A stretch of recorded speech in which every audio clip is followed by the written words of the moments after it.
The wind howled louder than the rotors. I didn't hear her footsteps over the thrum, but I felt the hand, fingernails on my spine. Then breath, warm and venom sweet. You've always been in the way. And the push, a gentle nudge dressed as mercy. Sky opened beneath me. Blue turned black, weightless for half a second. Then gravity screamed. I should have died. That was the plan. Instead, I landed in the lake like a stone breaking secrets. Dislocated shoulder, broken ribs, but breath in my lungs. The helicopter vanished over the ridge. So did they.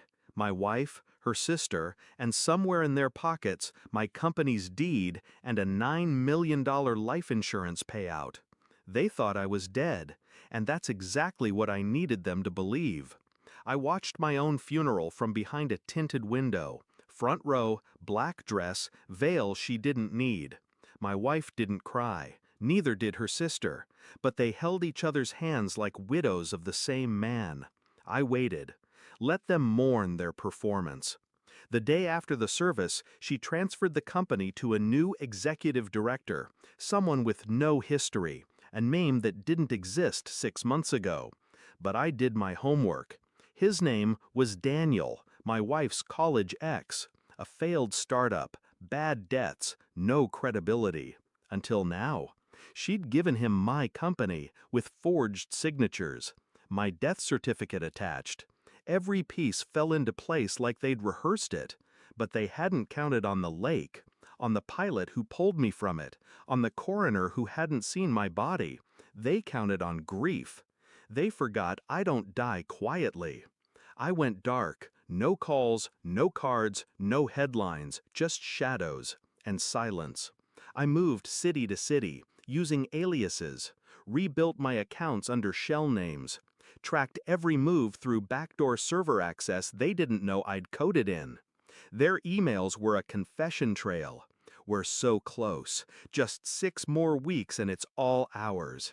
He'll never see it coming. No remorse, just greed wrapped in lust. The sister moved in, called herself family now, smiled in press photos like she hadn't tried to turn me into ocean rot. I hired someone I trusted, discreet, unafraid.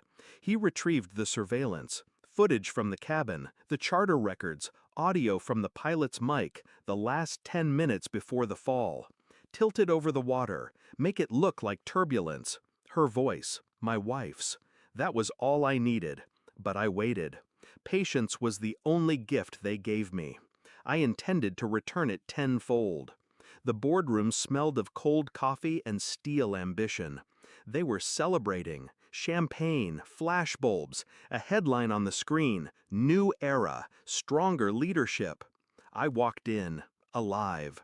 No words, just silence. One glass slipped from someone's hand, shattered across marble. My wife turned. Color left her face like smoke and wind. Her sister gasped, stepped back, as if I were a ghost dragging chains behind me. I laid the file on the table.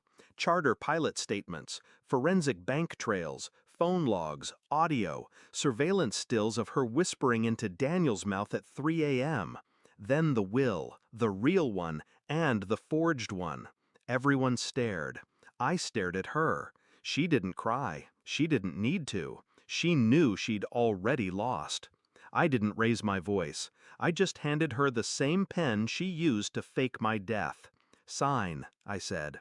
She hesitated, looked around the room, for sympathy, for air. There was none. You have one option, I said. Divorce, asset forfeit, full confession.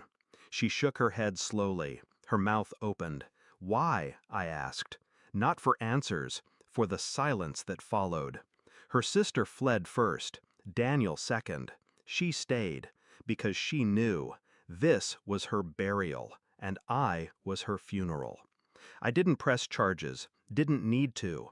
The evidence leaked. She was disbarred from every board, banned, ruined. Her name meant nothing now. Her sister disappeared into a new country with a different nose and someone else's last name. Daniel filed for bankruptcy. As for me, I reclaimed the company, Sold it, quietly, moved into the hills, somewhere quieter, where the sky looks like mercy, but I know better. I still dream of the fall, of that moment in the air when everything felt clear, free, like truth. They buried a dead man for profit, but I buried the living for peace.